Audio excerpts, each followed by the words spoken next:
আমি কি কটা দিনের জন্য একটু বাপের বাড়ি ঘুরে আসবো? কয়েকটা দিনের জন্য। এখনো তো আমাদের হানিমুন শুরুই হলো না, তুমি চলে যাবার কথা বলছো। আজকের রাতের জন্য আমি একটা বিশেষ জায়গা বেছে রেখেছি, তোমার সাথে কিছু বিশেষ মুহূর্ত কাটানোর জন্য।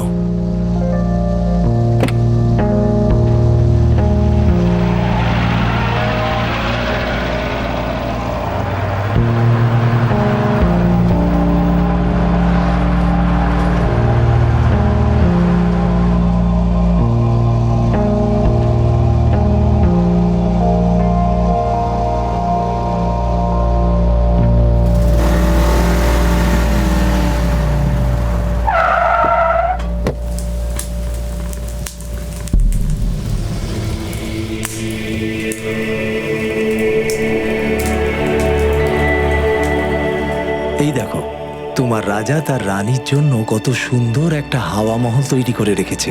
এসো।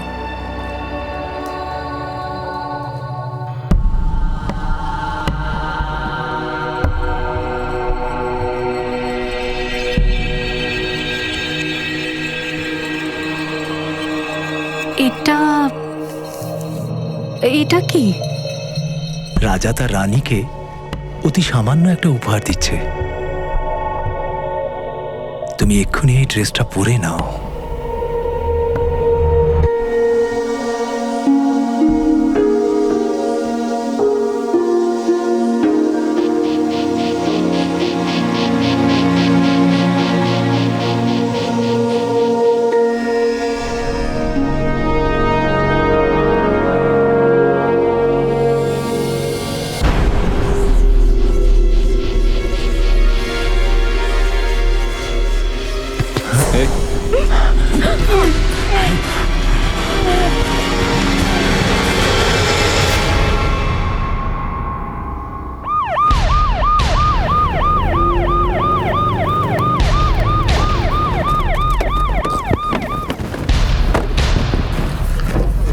সরুন, সাইড দিন। আসুন স্যার, আমি আপনাদের নিয়ে যাচ্ছি। ও, তাহলে এই ব্যাপার। এই শোনো, একটা কাজ করো, বডিটাকে পোস্টমর্টমের জন্য পাঠাও, আর এই রুমটাকে ভালো করে সার্চ করো। এই লোকটার ব্যাপারে সমস্ত ডিটেলস চাই। লোকটার নাম কি ছিল? স্যার, উনি তো নিজের নাম বিপিন বলেছিলেন। আজকেই উনি ওয়াইফের সঙ্গে চেক ইন করেছিলেন। ওয়াইফ? সে কোথায়? জানি না স্যার, ওনাকে এই অবস্থায় দেখার পর আমরা পুরো রিসর্ট চেক করেছি, ওনাকে কোথাও খুঁজে পাইনি।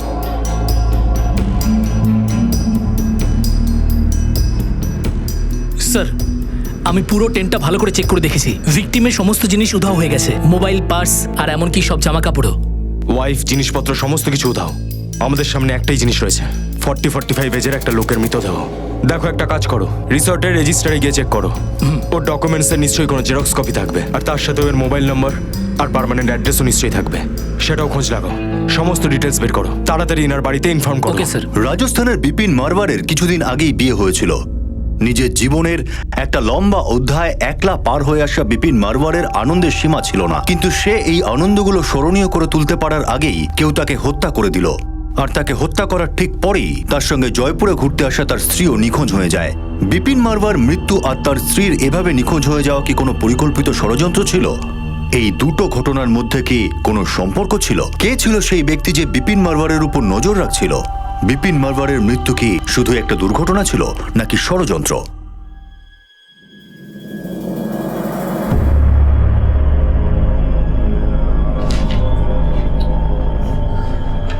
সাহেব, আমার ছেলে কেশবের কোনো খবর পাওয়া গেল?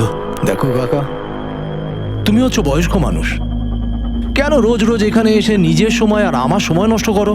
যেদিন আমরা ওকে ধরতে পারবো না, তুমি নিজের থেকেই ব্যাপারটা জানতে পারবে। তাছাড়া যে কাজটা তোমার ছেলে করেছে সেই শাস্তি তো ওকে 7 জনম ধরে পেতে হবে। তুমি এবার এখান থেকে যাও, আমার সময় নষ্ট করো না।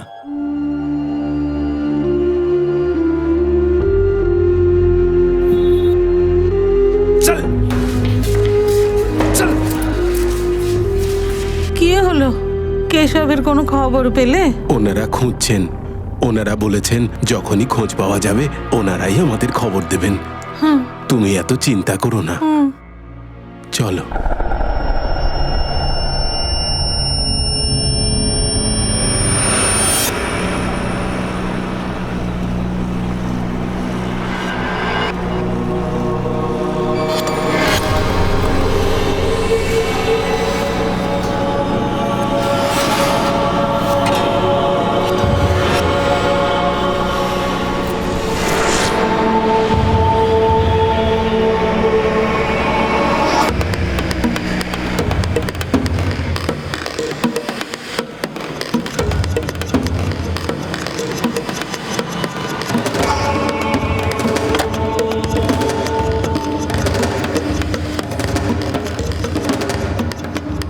হ্যালো, আমি জায়গা মতো এসে গেছি।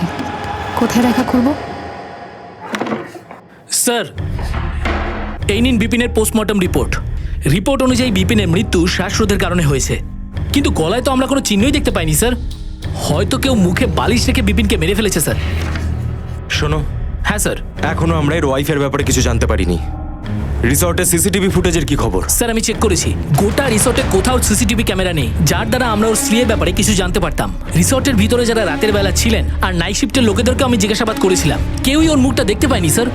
রিসর্টের রেজিস্টারে বিপিন তার অ্যাড্রেস কি লিখিয়েছে? স্যার, আজমির।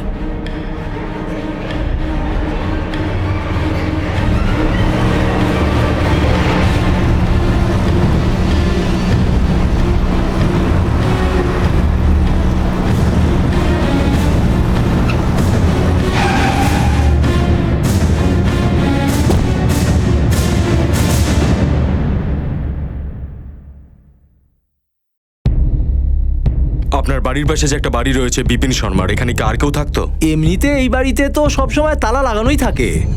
এখন বিপিন দা তো সবসময় কাজের ব্যাপারে বাইরে থাকে। তবে হ্যাঁ স্যার, তবে শেষবার ও যখন এসেছিল ওর সাথে একজন মহিলা ছিল। হতে পারে তাকে হয়তো বিপিন দা বিয়ে করেছে। আপনি ওই মহিলার মুখটা দেখেছিলেন? না স্যার, ওনার মুখটা তো ঘোমটায় ঢাকাই থাকতো। দু একবার কথা বলবার চেষ্টা করেছিলাম, কিন্তু উনি তো কথা বলতেনই না। তবে বিপিন দা সবসময় ওনার সাথেই থাকতো। আপনি যে নম্বরে ফোন করেছেন সেটি এখন বন্ধ আছে। আপনি যে নম্বরে ফোন করছেন সেটি এখন স্যার, যেদিন থেকে বিপিন মারা গেছে ওর মোবাইলটা সুইচ অফ বলছে। ওনার ওয়াইফ মোবাইলটা পর্যন্ত নিয়ে গেছে। আর প্রতিবেশীদের সঙ্গে কথা বলে মনে হলো যে বিপিন ওই মহিলাটার ব্যাপারে কিছু জানেই না। 45 বছর বয়স, একলা। হতে পারে 20-22 বছরের মেয়ে দেখে উনি বিয়ে করে ফেলেছিলেন, কিন্তু ওই মহিলাটার জন্য এটা বিয়ে নয়, বরং একটা প্ল্যান ছিল, বিপিনকে শেষ করে দেওয়ার প্ল্যান। একটা কাজ করো। হ্যাঁ স্যার। বিপিনের মোবাইলের গত এক সপ্তাহ সমস্ত ডিটেলস বের করো। ও কোথায় কোথায় গেছে, কার সঙ্গে দেখা করেছে, যদি এটা আমরা জানতে পেরে যাই তাহলে অনেক কিছু জেনে যেতে পারি আমরা। ঠিক আছে স্যার। বিপিন হানিমুনে ছিল। ও নিশ্চয়ই কোনো হোটেলস, রেস্টুরেন্টস, টুরিস্ট প্লেসগুলোতে গিয়েছিল। ওই জায়গাগুলো সিসিটিভি ফুটেজ থেকে মেয়েটার ব্যাপারে আমরা কিছু জানতেও পারি, বা এমন কাউকে আমরা পেয়ে যেতে পারি যে এদের ব্যাপারে হয়তো সবকিছুই জানে।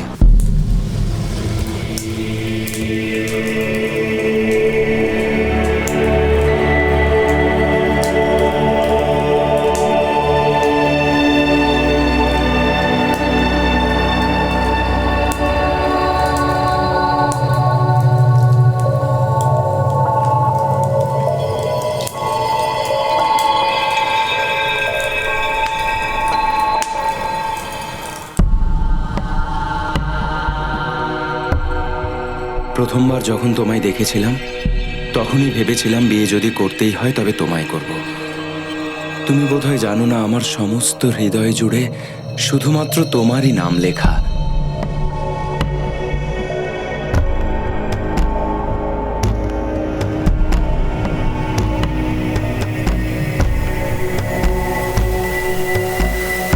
হ্যাঁ ঠিক আছে, ওকে, থ্যাঙ্কস। স্যার, বিপিনের মোবাইল জয়পুরে অ্যাক্টিভ ছিল। লোকেশন হাওয়া মহল, অ্যালবার্ট হলের মতন জায়গা ছিল স্যার। তারপরে ওরা রিসর্টে গিয়েছিল। হাওয়া মহলের লোকাল থানার পুলিশরা আমাকে বলেছে যে হাওয়া মহলের পাশে একটা শপ আছে, যার সিসিটিভি ফুটেজে ওনারা এমন একটা ফুটেজ পেয়েছেন যেখানে বিপিনের সঙ্গে যে মহিলাটা ছিল তাকে পরিষ্কার দেখা যাচ্ছে। এক্ষুনি সিসিটিভি ফুটেজটা নিয়ে এসো। ঠিক আছে স্যার।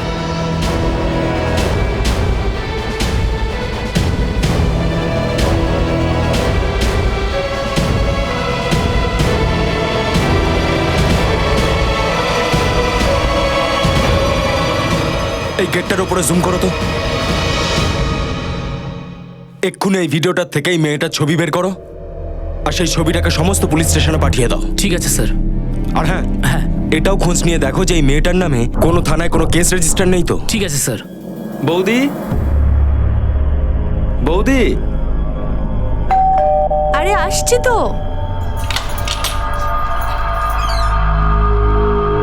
আচ্ছা, তো এই ব্যাপার। ব্যাস ব্যাস, 1 মিনিট এখানেই দাঁড়াও, আমি এখনই আসছি।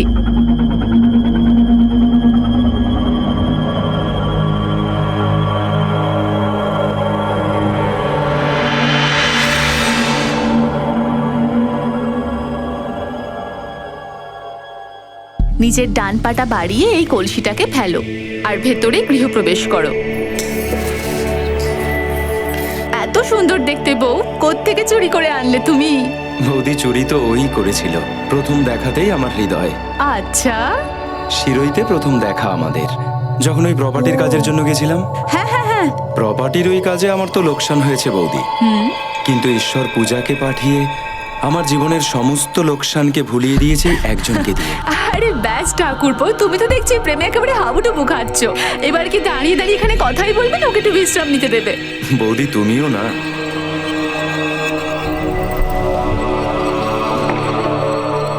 স্যার, রাজওয়াড়া পুলিশ থানা থেকে একটা খবর এসেছে যে ওই মেয়েটার নাম কাজল। ও অনেক মানুষকে লুট করেছে আর তাদের জিনিসপত্র সব গুছিয়ে নিয়ে পালিয়ে গেছে। আর স্যার, সব থেকে ইম্পর্টেন্ট কথা হলো এটাই, এ নিজের প্রথম স্বামীকেও খুন করেছে স্যার।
ঠাকুরপো, গুড মর্নিং।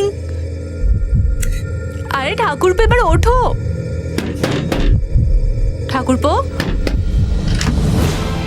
ঠাকুরপো। দুজন মানুষকে জুড়ে দিয়ে একটা নতুন জীবন দেওয়ার এই বিয়ের পরম্পরা এখন মানুষের কাছে তাদের জীবন কেড়ে নেওয়ার কারণ হয়ে দাঁড়িয়েছিল। এই সব কেসে ভিন্ন ভিন্ন নাম সামনে এসেছিল ঠিকই, কিন্তু এই সব কিছুর পিছনে একটাই মুখ ছিল। এই কাজল আসলে কে ছিল যে একের পর এক মানুষকে শিকার করছিল, আর সেই ব্যক্তিই বা কে ছিল যে নির্দয়ভাবে একের পর এক মানুষকে খুন করছিল? এই সমস্ত প্রশ্নের উত্তর রাজওয়াড়াতে জয়পুর পুলিশের জন্য অপেক্ষা করছিল।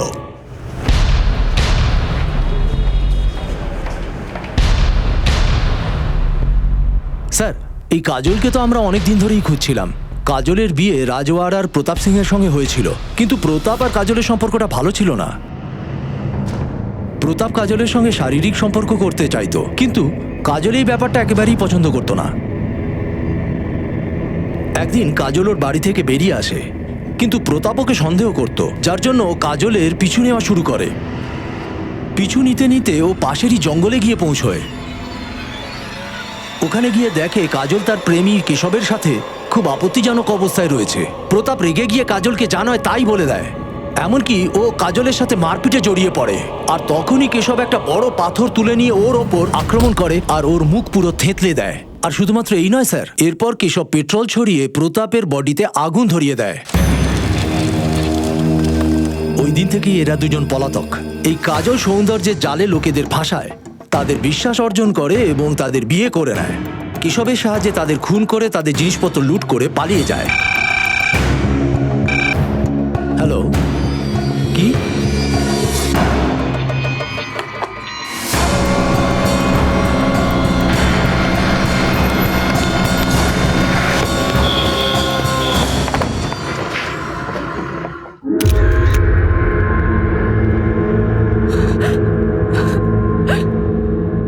ব্যালকনির দরজাটা খোলা। এদের ক্রাইম তো বেড়েই চলেছে। Aditya, yes sir. ওই মেয়েটার ছবি আছে তোমার কাছে? হ্যাঁ। দেখাও।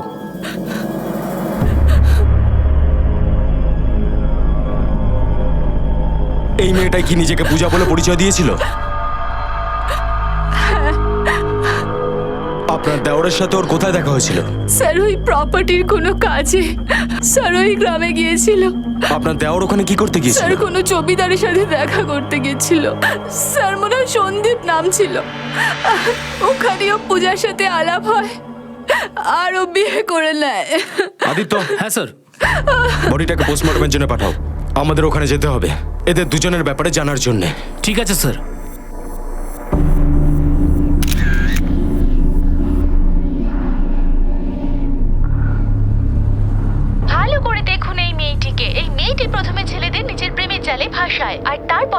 করে আর তারপর বানায় ফুলশয্যার রাতকে মৃত্যুর রাত।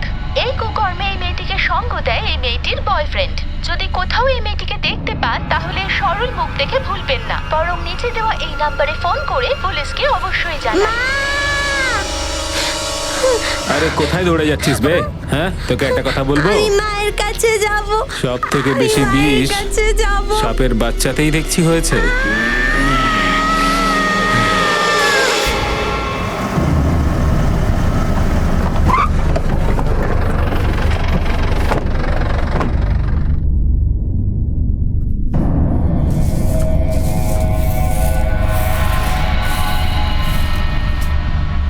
কেশব কি আপনার ছেলে? হ্যাঁ সাহেব, আপনারা কোনো তুমি খবর ভিতরে পেলেন? যাও, জল নিয়ে এসো, আমি কথা বলছি। কিন্তু ওনারা কেশবের কথা বলছেন, কিছু জানতে পারলেন ওর ব্যাপারে? দেখুন, আমরাও কেশবের খোঁজ করছি। ও আর কাজল একসঙ্গে মিলে অনেকজনকে খুন করেছে। দেখুন সাহেব, আমার ছেলে কেশব আর কাজল একে অপরকে ভালোবাসে সাহেব। ওরা কোনো মন্দিরে গিয়ে বিয়েও করেছে, কারণ সাহেব কাজলের বাড়ির লোকেরা ওর বিয়ে কেশবের সাথে দিতে কিছুতেই রাজি হয়নি সাহেব। ও কখনো আপনার সঙ্গে দেখা করার চেষ্টা করেছিল বা কখনো ফোন করেছিল? যদি ফোন করতো বা দেখা করতো তাহলে কি আমি এতবার থানায় যেতাম সাহেব? আমি তো শুধু এটুকু জানি ওরা দূরে কোনো শহরে চলে গেছে নিজেদের জীবন নতুন করে শুরু করতে। তারপরে আমি একদিন দেখলাম যে ওই কাজল প্রতাপকে বিয়ে করছে সাহেব। প্রতাপ 1 নম্বরের সুদখোর সাহেব, আর তার উপরে ওর বাবা, সে তো আরো বড় একটা সুদখোর। ওদের কাছে তো আমাদের পরিবার কিছুই না সাহেব। হ্যাঁ, এটা তো আমি জানি যে প্রতাপ আর ওর একটা সম্পর্ক হয়েছে। সম্পর্ক? সম্পর্ক রাজস্থানের এমন একটি প্রথা যা কিছু সংখ্যক মানুষের ভালোর জন্য তৈরি করা হয়েছিল। এর ফলে কম বয়সে বিধবা হওয়া মহিলাদের দ্বিতীয়বার বিয়ে করানো যেত, কোনো অবৈধ সম্পর্কে ফেঁসে যাওয়া পরিবারকে বাঁচানো যেত। কিন্তু ধীরে ধীরে সময়ের সঙ্গে এই প্রথা বদলেছে ঠিকই, এর সঙ্গে যুক্ত মানুষেরাও বদলে গেছে। আজও এরকম অনেক গ্রাম আছে যেখানে বেপরোয়াভাবে এই প্রথার নামে মহিলাদের কেনা বেচা এখনো চলছে। আমাদের দেশে এমন অনেক রাজ্য আছে, অনেক সম্প্রদায় আছে যাদের নিজেদের আলাদা আলাদা মান্যতা আছে, প্রথা আছে, আর এই সবকিছু শুরু মানুষের ভালোর জন্যই করা হয়েছিল। কিন্তু কিছু মানুষ এমন আছে যারা প্রত্যেকটা ভালো কাজে খারাপ উদ্দেশ্য ঠিক খুঁজে বের করে, আর এমনটাই কিছু দেখতে পাওয়া গেল এই কেসটায়। শিরোহী গ্রামের একটা প্রথা, ছেলের বাড়ির লোকেরা না সাহেব, ওরা টাকা দিয়ে নিজের মনের মতো মেয়ের সঙ্গে বিয়ে করতে পারে সাহেব। যে কোনো বয়সের মেয়েই পছন্দ হোক না কেন তাকে বিয়ে করতে পারে সাহেব। এইভাবে প্রতাপ আর কাজলেরও একটা নাতা হয়েছে সাহেব। তারপরে সাহেব একদিন একটা ছেলে আমার কাছে এলো। কেশব প্রতাপকে খুন করে দিয়েছে? প্রতাপকে খুন করে দিয়েছিল সাহেব কেশব। আমার ছেলে খুনি নয় সাহেব। সাহেব, আমার বাড়িতে তো আমরা খাওয়ার দাবারের ব্যাপারেও শাকাহারি সাহেব। আমার বাড়িতে তো মশা মারাও পাপ সাহেব। আমার ছেলে খুন করতে পারে না সাহেব। দেখুন, অনেক সময় আমরা যেটা দেখি সেটা হয় না, আর যেটা হয় সেটা আমরা দেখতে পাই না। এই সমস্ত কিছুকে বিবেচনা করাই হচ্ছে আমাদের কাজ। আর আপনার ছেলে যেটা করছে, একজন বাবা হয়ে আপনি সেটা শুনতে পারবেন না। আর আইনের চোখে সবাই সমান। যেদিন আপনার ছেলেকে আমরা হাতে পাবো, ওই দিন আইনের দড়ি ওর গলাতে থাকবে। সাহেব, আমার ছেলে নির্দোষ সাহেব, ওকে ছেড়ে দিন সাহেব। চলো সাহেব, আমার ছেলে নির্দোষ সাহেব, ওকে ছেড়ে দিন সাহেব, ওকে ছেড়ে দিন। আপনি উঠুন, চলো।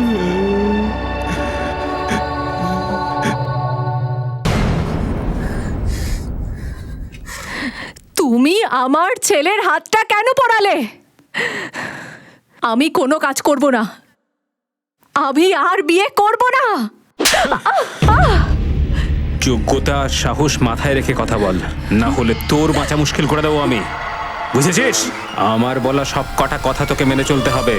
যদি কথাগুলো না মানার চেষ্টা করিস না, তাহলে তো ছেলের মাথা আমি পাথর দিয়ে গুঁড়িয়ে দেব। চল।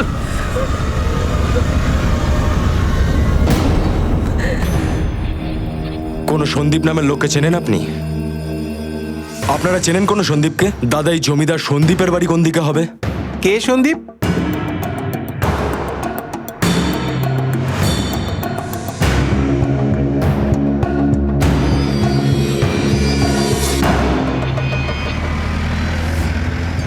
যদি আমরা কাজলের ব্যাপারে একটু ইনফরমেশন পেয়ে যাই, তাহলে আমাদের সামনে সব পরিষ্কার হয়ে যাবে। স্যার, খুব ভালো হয় কাজলের মা বাবার সঙ্গে দেখা করলে। হতে পারে আমরা ওখান থেকে কোনো ক্লু পেতে পারি। চলো।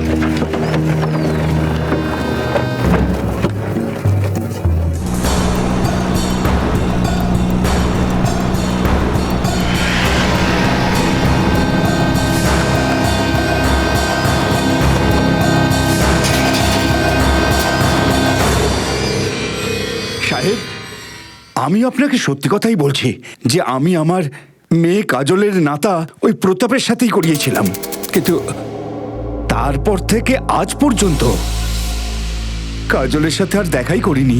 তাহলে আপনি এখন ওর সঙ্গে দেখা করেননি, আর আপনারই গ্রামের একজন সদস্যর সঙ্গে দেখা করে, এখানকার মন্দিরেই ওকে বিয়ে করে, আর আপনার মেয়েই ওকে হত্যা করে। এসব কি করে হয়ে গেল বলুন? আপনার গ্রাম তো 5 মাথার মোড়ে শেষ হয়ে যায়, এই এতগুলো রাস্তার মধ্যে একটাও রাস্তা আপনার মেয়ের কাছে পৌঁছলো না। আমি আপনাকে সত্যি কথাই বলছি, আমি ওর সাথে দেখা পর্যন্ত করিনি। আর ওই যে যে নামটা আপনি করলেন সেই নামটা তো প্রথম শুনলাম। আমি স্যার আপনাকে বলছি যে যে কাজলকে আমি সেই দিন থেকে আমি দেখিনি যেদিন ও প্রতাপকে মেরে ফেলে কেশবের সাথে পালিয়ে গেছিল। ঠিক আছে, আমরা নয় আপনাকে বিশ্বাস করলাম, কিন্তু এটা বলুন যে এই সন্দীপটা কে?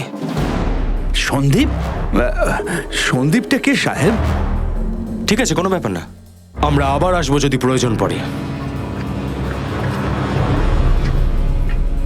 কিন্তু ঠাকুরের কাছে প্রার্থনা করবেন যাতে আমাদের দ্বিতীয়বার এখানে আসতে না হয়।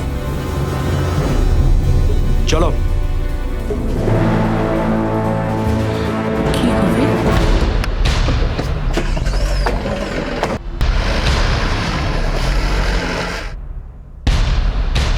শোনো, পুলিশের লোক এসেছিল। আমি তোমায় বলছি কিছুদিনের জন্য তুমি চুপচাপ হয়ে যাও। বড় বড় বিস্ফোরণের আগে ছোট ছোট ফুলকির দিকে নজর দিতে নেই। এতদিন যা দেখেছো সেগুলো তো ফুলঝুরি ছিল, এরপরে এমন খেলা খেলবো না, পুরো দিওয়ালি হবে দিওয়ালি। এই সুযোগটা আমার হাতে নয়, আমার ভাগ্যে এসেছে, সেটাকে আমি এইভাবে যেতে দিতে পারি না। হ্যাঁ সেট, ব্যবস্থা হয়ে গেছে। মেয়ে কিন্তু জাক্কাস, খেয়াল রাখবে তোমার।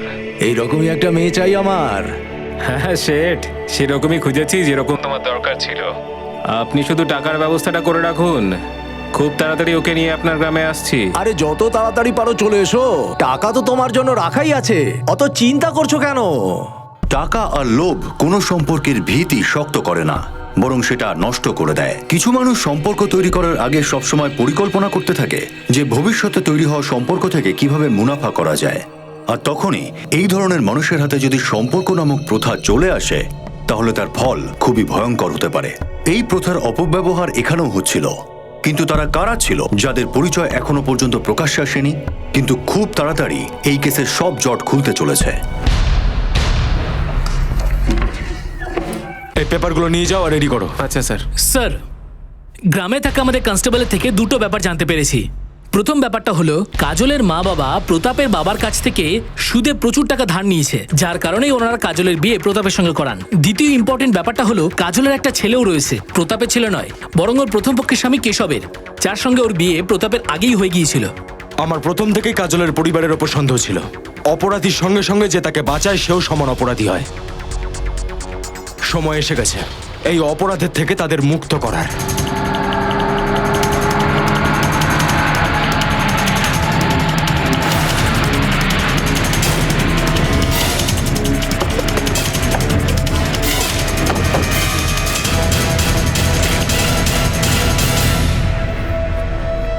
কি হয়েছে সাহেব? আপনাকে আমাদের সঙ্গে যেতে হবে।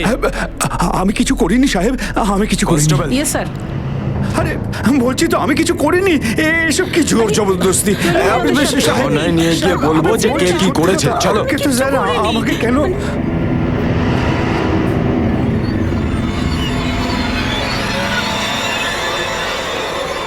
বয়স অনেক বেশি আপনার, অভিজ্ঞতা অনেক বেশি হবে, তাই আমি চাইবো না যে আপনারা মিথ্যে বলুন আর আপনাদের কষ্টটাও বেশি হয়। যা যা জানেন সব সত্যি সত্যি বলুন। নিজের সন্তানকে বাঁচানোর জন্যে বাবা মা কি না করতে পারে সাহেব। আমি কাজলকে শহর থেকে ফিরিয়ে নিয়ে আসি। কেশবের সঙ্গে ছিল প্রায় 2 বছর ধরে কেশবের সঙ্গেও একদম সুখে ছিল না। আমি খোঁজ পেয়েছিলাম যে ওদের একটা সন্তানও হয়েছে। মেয়েকে আমি ভালো করে বোঝাই যে মা, কেশবের বাবার সাথে কাটানো দিনগুলো স্মৃতি থেকে মুছে ফেল, আর প্রতাপের সঙ্গে নতুন করে নাতা করে নে। আসলে সাহেব, যাতে আমার সব ঋণ শোধ হয়ে যায়। আমরা তো এইটুকুই জানি যে কেশব প্রতাপকে নিয়ে গিয়ে পুড়িয়ে দিয়েছে সাহেব, আর কাজলকে নিজের সাথে নিয়ে গেছে সাহেব। আমরা শুধু এইটুকুই জানি সাহেব, আমরা আর কিচ্ছু জানি না সাহেব। তোমাদের মেয়ের জন্য অনেকে নিজেদের প্রাণ হারিয়েছে। এখনো সময় আর ভাগ্য এই দুটোই তোমাদের মেয়ের পক্ষে ছিল, কিন্তু আইন না সময়কে মানে, না তো কপালে লেখা ভাগ্যের রেখাকে, যারা কেউ মাথা নিচু করে। তোমরা আসতে পারো।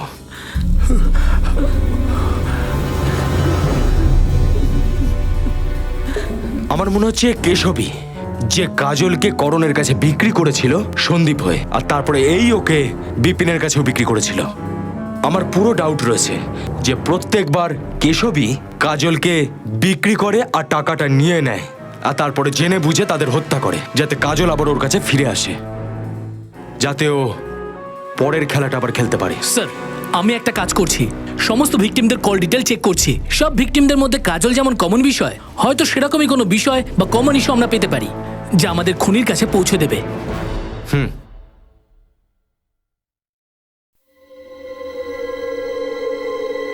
আমি আমার এই জীবনে হাঁপিয়ে উঠেছি। আমি আর এইসব করব না। কি করতে হবে আর কি করতে হবে না সেটা শুধু আমিই তোকে বলবো। তুই যদি মুখ খুলিস শুধু হ্যাঁ বলার জন্য খুলবি, বুঝেছিস? আর এমনিতেও এইসবের থেকে বেঁচে যাবি কোথায় তুই? হ্যাঁ, এসবের মধ্যে যতটা আমার হাত আছে না, ততটা তোরও সঙ্গ আছে। আর একটা কথা তো তোকে বলতেই ভুলে গেছি আমি, হ্যাঁ, যে অন্যায় কাজে সঙ্গ দেওয়ার সাজা কিন্তু আরো অনেক বড় হয়। হ্যাঁ, এই কথাটা মাথায় রাখিস। চল ভাগ এখান থেকে, ভাগ। আচ্ছা ঠিক আছে, হ্যাঁ আমি কথা বলছি। ঠিক আছে, এখন রাখছি। ঠিক আছে স্যার, আমাদের তীর একদম ঠিক জায়গায় গিয়ে লেগেছে। সমস্ত ভিকটিমদের কল রেকর্ডে একটা নম্বর কমন আছে, আর ভিকটিমকে কল বিয়ের 2-4 দিন আগেই করা হয়েছে, যদিও কল ডিউরেশন বেশি ছিল না। আদিত্য, অনেক সময় অনেক বড় জিনিস ছোটভাবেও বলা যায়। এখন ওই মোবাইলটা কোথায়? স্যার, নাম্বারটা এখন সুইচ অফ আছে। ওই নাম্বারটা অ্যাড্রেস বের করো, আর যে ফোনটা পেয়েছো সেটার IMEI নাম্বারটাকে ট্রেস করার চেষ্টা করো। ঠিক আছে স্যার। বাবু, মা তাড়াতাড়ি ফিরে আসবে, যেমন প্রত্যেকবার চলে আসে। ও মা, তুমি কাউকে মারোনি তো? টিভিতে তখন দেখাচ্ছিল খালি। না বাবু, মা কাউকে মারেনি। মা যাই করছে সবটা তোমার জন্য করছে। মা, ওরা তোমাকে ধরে নিয়ে যাবে না তো আমার থেকে দূরে? না বাবু, মায়ের কিচ্ছু হবে না। মা এই ধরো এই গেল, আর কয়েকদিনের মধ্যে ফিরে আসবে, তাই তো? তুমি একটা কাজ করো, তুমি টিভি দেখো।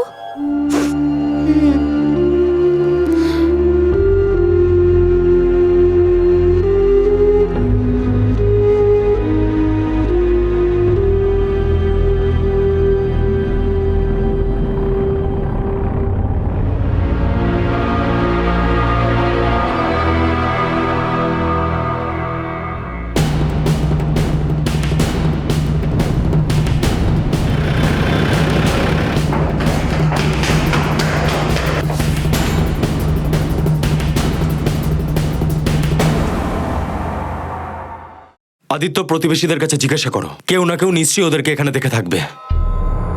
এক্সকিউজ মি, হ্যাঁ বলুন। আপনি কি এই অ্যাপার্টমেন্টেই থাকেন? হ্যাঁ স্যার, আমি এখানেই থাকি। এই কর্নারের ফ্ল্যাটটা কার? এই কর্নারের ফ্ল্যাটটা তো প্রতাপদার। আপনি এদের দুজনকে কখনো এখানে দেখেছেন? হ্যাঁ স্যার, এই মহিলাকে তো আমি নিয়মিত যাতায়াত করতে দেখেছি, তবে এই ছেলেটাকে কখনো এখানে আসতে দেখিনি। Thank you. Welcome sir. Aditya, এটা আবার নয় তো কাজল প্রতাপের এই বাড়ির অ্যাড্রেসের সুযোগ নিয়ে কেশবকে সিম কার্ড কিনে দিয়েছিল? হতে পারে স্যার। একটা কাজ করো, হ্যাঁ, আমাদের এক্ষুনি প্রতাপের বাড়িতে যেতে হবে, আর আমাদের এটা জানতেই হবে যে এখানে কাদের যাতায়াত ছিল। ঠিক আছে স্যার। শেঠ খুব ভালো লোক, বুঝলি? এর ছেলে মেয়েকে ছেড়ে দিয়ে চলে গেছে। এখন এই প্রাসাদ আর এনার খেয়াল তোকে রাখতে হবে।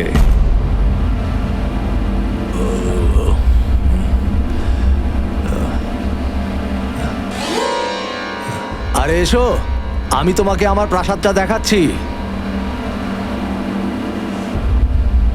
দেখো, এখন থেকে তুমিই আমার বউ, সেই জন্য পুরো প্রাসাদটা তোমাকে ঘুরিয়ে দেখালাম।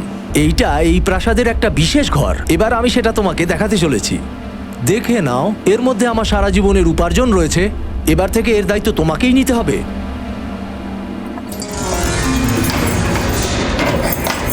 এই হলো আমার সারা জীবনের উপার্জন।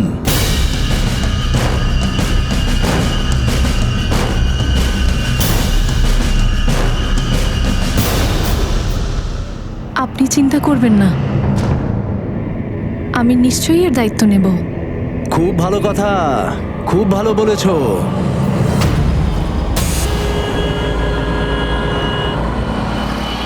আদিত্য, কাজলের সাথে এই দ্বিতীয় লোকটা কে হতে পারে? যে আদিত্য, হ্যাঁ, স্যার। এক্ষুনি ওই প্রতিবেশীকে ফোন করো। ঠিক আছে স্যার।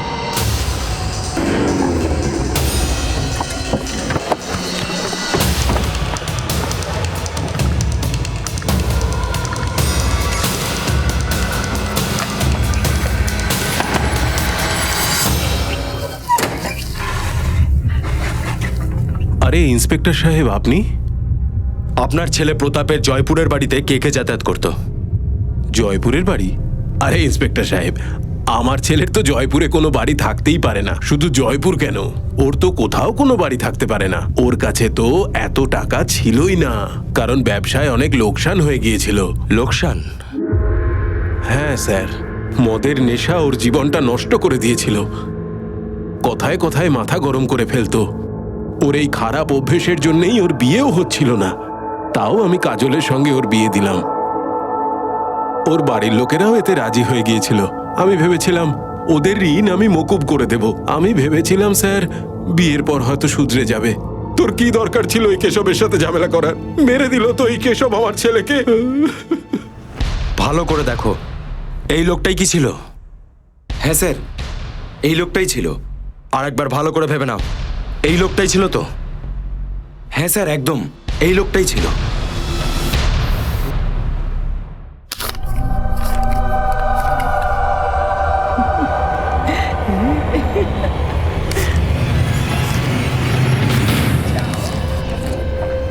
বাহ বাহ বাহ বাহ বাহ, এখানে বসে বসে টাকা গুনছেন? কোথা থেকে এলো এত টাকা? আশা করবো যে আমি যেটা শুনতে চাইছি আপনি এবার সেটাই বলবেন আমাকে। ভদ্রমতো বলুন, টাকা কোথা থেকে পেলেন? কাজল কোথায়? সাহেব, নিয়ে চলুন এনাদের।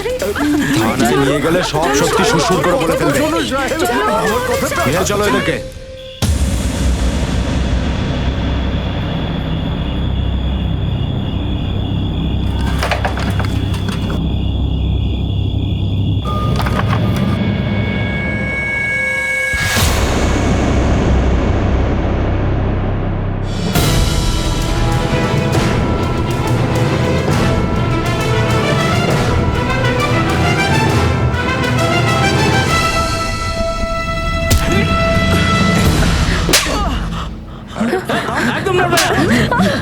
তুই নিজেই নাকি এটা তোর আত্মা?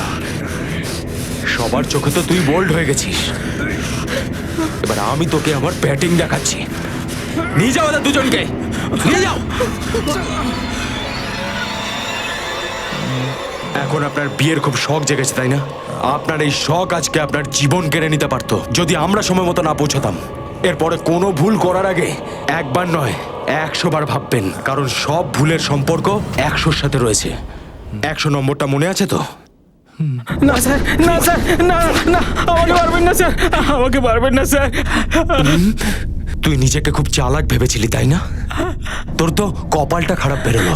ওই সিসিটিভি ফুটেজটাতে যেই আমি তোর মুখটা দেখলাম, এই গেটটাতে জুম করো তো।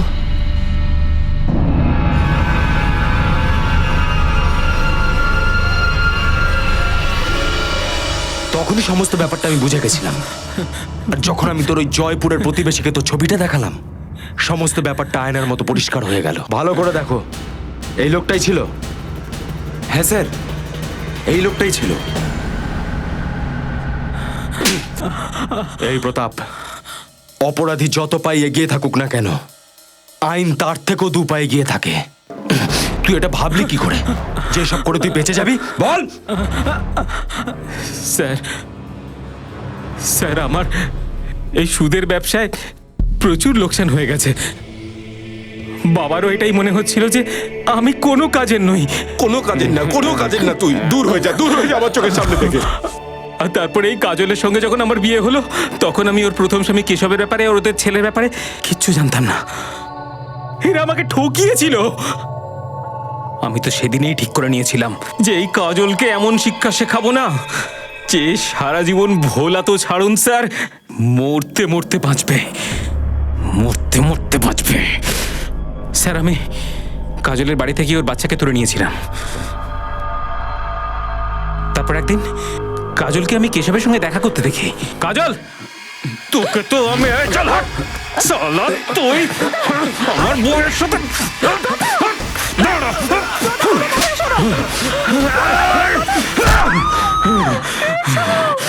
কেশবকে তো আমি সেদিনকে জমের দক্ষিণ দুয়ার দেখিয়ে দিয়েছিলাম। ওর মৃত্যুটাকে নিজের মৃত্যু বানিয়ে ফেলেছিলাম। ওর মুখটাকে থেতলে দিয়েছিলাম, আমার জামা কাপড় ওকে পরিয়ে দিয়েছিলাম, আর আংটিও পরিয়ে দিয়েছিলাম। আমি ভেবেছিলাম আমার এই মিথ্যা মৃত্যু আমার জীবনের সামনে একটা নতুন দরজা খুলে দেবে। কাজল ওখানে ছিল, কিন্তু ও তো কিছু করতে পারতো না স্যার, কারণ ওর ছেলে অনেক আগে থেকেই আমার কাছে ছিল। তারপরে ওর এই অসহায়ত্বের সুযোগ নিয়ে আমি ওর সম্পর্ক অন্য লোকেদের সাথে করা শুরু করলাম। আর এই পদ্ধতিতে অল্প দিনের মধ্যেই আমি লাখ লাখ টাকা রোজগার করেছি। আমার ওই জয়পুরের বাড়িটা আমি ওই টাকা দিয়েই কিনেছি স্যার। আর তোর ওই নোংরা রোজগারের টাকা দিয়ে কেনা বাড়িটাই তোকে ফাঁসির কাঠগড়া পর্যন্ত পৌঁছে দিল।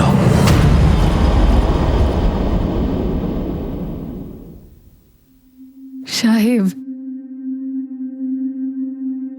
আমি আপনাকে কি বলে ধন্যবাদ জানাবো আমি জানি না সাহেব। আপনি আমাকে ওই নরকের মতো জীবন থেকে বাঁচালেন। আমার বাড়ির লোকেরা আর ওই প্রতাপ আমাকে একটা নোংরা জীবনে ঠেলে দিয়েছিল। আমি শহর থেকে আবার গ্রামে আমার মায়ের সঙ্গে দেখা করতে আসি। ওনাদের উপর অনেক ঋণ ছিল। মা আমাকে বলল যে আমি প্রতাপকে বিয়ে করে নিলে সব ঠিক হয়ে যাবে। আমি প্রতাপকে বিয়ে করতে রাজি হইনি। আর এই কথাটায় আমার বাড়ির লোক আমায় আর আমার ছেলেকে মারধর করতে শুরু করে দেয়। আমাকে হুমকি দেয় যে আমি যদি এমনটা না করি তো আমার ছেলেকে মেরে ফেলবে। আমার আর কোনো উপায় ছিল না। আমাকে বলল যে প্রতাপকে বিয়ে করার পর আমি চাইলে কেশবের কাছে ফিরে যেতে পারি। আমি প্রতাপকে বিয়ে করিনি, আর একদিন কেশবের সঙ্গে দেখা করি। আমি কেশবকে বলি আমাকে সব কিছু থেকে বের করো, কিন্তু ওই প্রতাপ। কাজল, আমি তোমার অবস্থাটা বুঝতে পারছি, কিন্তু অনেক আগেই তোমার আইনের সাহায্য নেওয়া উচিত ছিল। তাহলে এসব কষ্ট হয়তো তোমাকে সহ্য করতে হতো না, আর অনেকগুলো মানুষের প্রাণও বেঁচে যেত। কিন্তু এখন তুমি ওর অপরাধের সমান অংশীদার, আর পাপের ভাগ জীবনকে অনেকগুলো ভাগে বিভক্ত করে দেয়।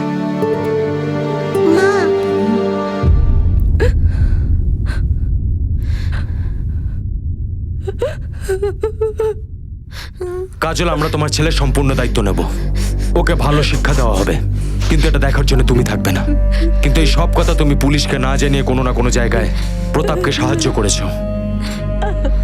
এই অপরাধে তোমার মত থাকুক বা না থাকুক, কিন্তু আইনের চোখে তুমিও একজন অপরাধী। কনস্টেবল বাবু, ভালো করে পড়াশোনা করবে, অনেক বড় মানুষ হবে।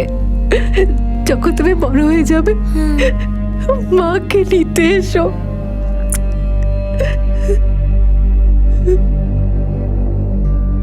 লোভ, হিংসা, রাগ আর প্রতিশোধের ভাবনা এসব এমন কিছু অনুভূতি যার ফলে যে কোনো মানুষের মস্তিষ্ক যখন তখন বিকৃত হতে পারে। প্রতাপও এমন ভাবনার বশবর্তী হয়েছিল, আর সে তার উদ্দেশ্য পূরণ করার জন্য সে সম্পর্ক নামক প্রথার সাহায্য নিয়ে তার অপব্যবহার করেছে। আমাদের দেশ এখন উন্নতির মধ্যে দিয়ে এগিয়ে চলেছে। আমাদের দেশ আজ বিভিন্ন ক্ষেত্রে নিজের পায়ে দাঁড়াতে সক্ষম হয়েছে, আর সেখানেই আমাদের দেশের সম্পর্ক নামক প্রথা এছাড়াও বিভিন্ন প্রথার প্রচলন রয়েছে। যদি খেয়াল না রাখা হয় তাহলে রীতিগুলো কুরীতিতে পরিণত হতে দেরি লাগে না। এখন আমি অনুপ সোনি আপনাদের কাছ থেকে বিদায় নিচ্ছি। আবার দেখা হবে পরের এপিসোডে আরো একটা চমকে দেওয়ার মতো ঘটনা নিয়ে। ততক্ষণ নিজের এবং নিজের পরিবারের খেয়াল রাখুন আর দেখতে থাকুন ক্রাইম পেট্রোল ডায়াল 100। শিক্ষা একজনের, জ্ঞান আমাদের সবার। জয় হিন্দ।